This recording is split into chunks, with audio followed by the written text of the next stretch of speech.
That's it. I've had it with this dump. We got no food. We got no jobs. Our pets' heads are falling off. Okay.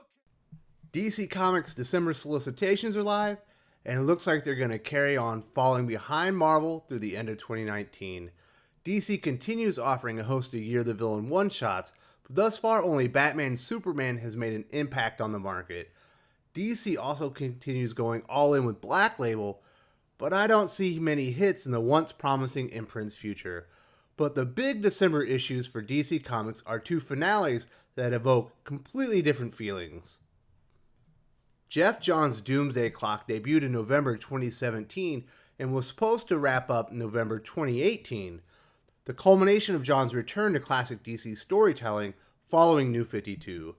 Unfortunately, the series was plagued by delays, and DC Comics, under the leadership of co-publishers Dan DiDio and Jim Lee, abandoned Johns' vision for DC Rebirth as soon as Dark Knight's metal hit big. DC has resembled the Titanic ever since, veering into oncoming danger with reckless abandon. Doomsday Clock has maintained a very strong following despite the delays. The work of Geoff Johns and artist Gary Franks has maintained an exceptionally high quality the entire run.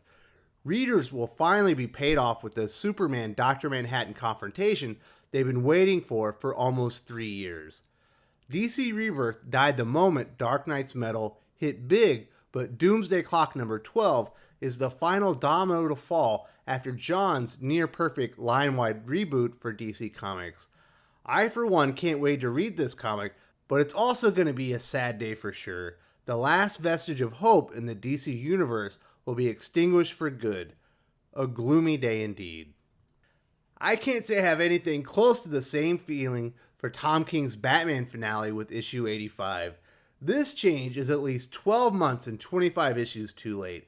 I've talked enough about my issues with King's bait and switch on Batman 50 and my overall disdain for the series leading up to the non-wedding and just how atrocious it's been ever since. King's Batman run will go down in history as fruitless and only serve to damage DC's flagship comic series, likely for years to come. James Tynion IV was just announced as the next Batman writer, and I must say I severely disliked his Detective Comics run, but it'll definitely be an improvement over Tom King. Unfortunately, it appears to be a temporary placeholder following King. Bruce Wayne is set to be replaced by Luke Fox in 2020, which in itself isn't a terrible idea, but race-swapping lead characters is Hallmark Brian Michael Bendis, probably the only writer at DC who would be a step down from King.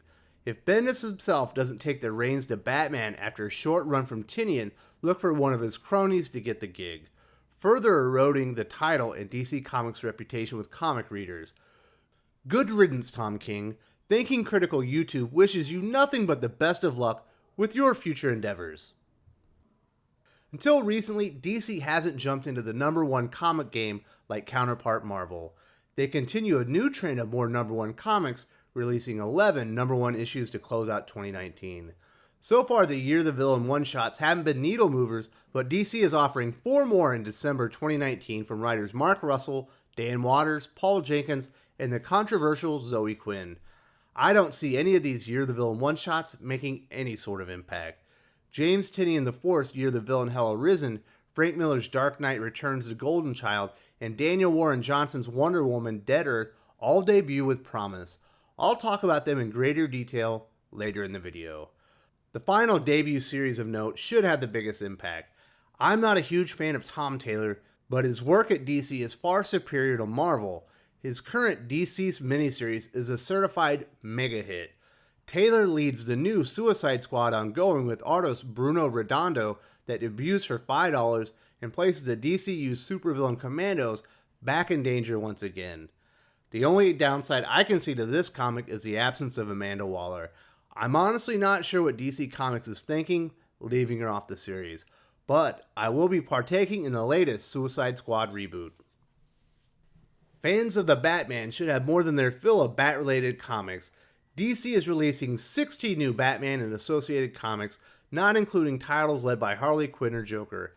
As previously mentioned, December concludes Tom King's Batman run with issues 84 and 85. After reclaiming Gotham from Bane, Batman confronts fake Thomas Wayne, one last time in Batman 84. Solicitation details for issue 85 indicate Alfred is still dead and Bruce prepares Gotham for his exit. I'm a bit surprised Michael Yannon is illustrating the final 2 issues. He's been the weakest artist on the series down the stretch. Tom Taylor writes a special one-shot featuring Batman and Damian Wayne Robin in Detective Comics 1017 before Peter Tomasi returns for issue 1018. Terry McGinnis is missing and appears to be replaced by an unidentified female in Batman Beyond 39. Dick Grayson accepts his destiny as the Grey Sun and becomes the newest talent in Nightwing 67, while Red Hood Outlaw 41 features the return of Artemis and Bizarro. The final loosely Batman-related comic of note is Christopher Priest's Deathstroke 50, the swan song for the fan-favorite title. The Solicits states, "It all comes down to this. With the fate of his family hanging in the balance, the real Slade Wilson must take on his most dangerous foe yet, himself." Not the most original premise for sure, but it sucks seeing the series end. Hopefully Christopher Priest gets a new DC gig moving forward. Batman fans looking to buy all 16 Batman-related comics will shell out a hefty $72. Those needing the comics featuring Joker and Harley as well will drop $99 in total. Fans of Joker and Harley have 6 new comics to look forward to in December. Hack writer and Bendis crony Mark Russell pens 2 Harley Quinn comics, Harley Quinn Villain of the Year and Harley Quinn 69.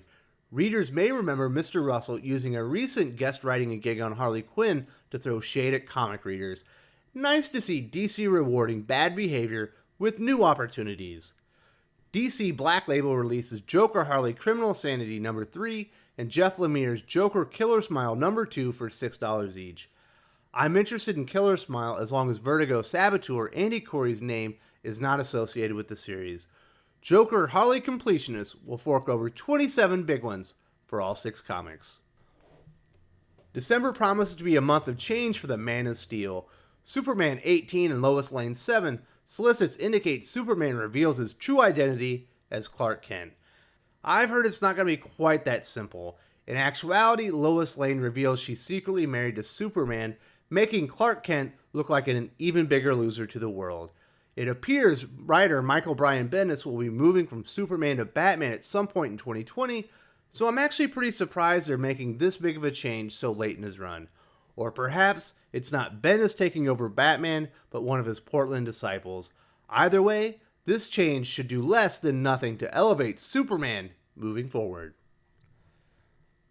Supergirl receives a new writer in December. Jody Hauser isn't terrible by any means, but she's the go-to generic female writer of choice these days. You won't believe the information in Supergirl 37 solicit. After Supergirl protects Superman from getting infected by the Batman Who Laughs virus, she gets infected herself, and accepts this new version of herself with pride. If you thought You're the Villain couldn't get worse, you were dead wrong. Superman Smashes the Klan number 2 continues to be the oddest comic solicitation from any comic publisher in 2019 before concluding in January 2020. There are 9 Superman and related comics in total, and they will run you $29. DC continues going hard in the paint with DC Black Label releasing 18 comics under their adult imprint. Frank Miller is set to release his latest story in the Dark Knight Returns universe with the $6 48-page one-shot The Dark Knight Returns, The Golden Child. The story promises to focus on Superman and Wonder Woman's young son, Jonathan Kent. The other release of note is Wonder Woman Dead Earth from writer-artist Daniel Warren Johnson. The first of a 4-part series is $7 and 48 pages. I'm personally still on the fence with Philip Kennedy Johnson's The Last God number 3, but I need confirmation that a certain editor isn't associated with the book. Joe Hill's Hill House Comics released 3 new horror books that run $12 total. Neil Gaiman's Sandman Universe released 6 comics for $24. And Gerard Way's Young Animal publishes 3 comics for $12. Black Label Completionists will fork over a grand total of $83 in December. Solicitations indicate DC is stepping off the gas with their big You're the Villain event. No longer is virtually every ongoing series featuring a tie-in to Scott Snyder's latest big happening. In fact, only Justice League, Hawkman, and Supergirl disclose You're the Villain affiliations. DC is also releasing 1 new miniseries and 4 new one-shots associated with the event. Year of the Villain, Hello Risen features an excellent creative pairing of newly minted Batman writer James Tynion IV and the always fantastic Steve Epting. The new series delivers a conclusion to the line-wide event in 4 parts, meaning the Year of the Villain ends in March 2020. Dan Waters helms Ocean Master Year of the Villain, and Paul Jenkins scribes The Infected, the Commissioner one-shots. Fans of Year of the Villain are on the hook for a very light $27 a month unless they add Justice League, Hawkman, and Supergirl. That raises the total to $39. DC has a handful of special books, most notably the conclusion of Geoff Johns and Gary Frank's Doomsday Clock that is an insta-buy in my book. The New Year's Evil one-shot features numerous big names like Kurt Busiek, Vita Ayala, and Dale Eaglesham, and a hefty $10 cover price. The very underrated Kyle Higgins gives the Judas Contract the latest Dark Multiverse spin for $6, and Grant Morrison's Green Lantern Black Stars miniseries continues. DC Comics is offering a facsimile edition of Crisis on Infinite Earths number 8. I must say these facsimile reprints blow Marvel's out of the water in terms of production quality, but I wish they would stop doing them for event-related comics. I already own most of these in trades, and they're continuously in print if I want to buy them. I really wish they would concentrate on key character issues rather than events. I'm going to pass on this.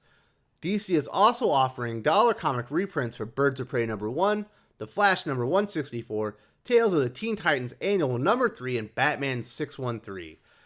I gotta be honest, I hate these covers. I'm really used to the True Believers reprints, and for the most part, those covers are really exciting and fun. I give them to my son's classmates after I read them.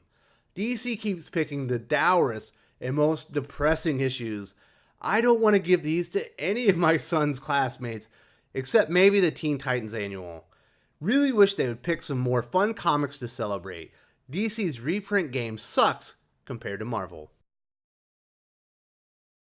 My DC Comics December recommendations are really light. I'm definitely buying Doomsday Clock number 12, Suicide Squad number 1, and Batman Curse of the White Knight number 5. I can't wait to see where they take the Murphyverse, and hopefully it happens soon. Jeff Lemire's Joker Killer Smile and Inferior 5 are on my maybe list along with The Last God.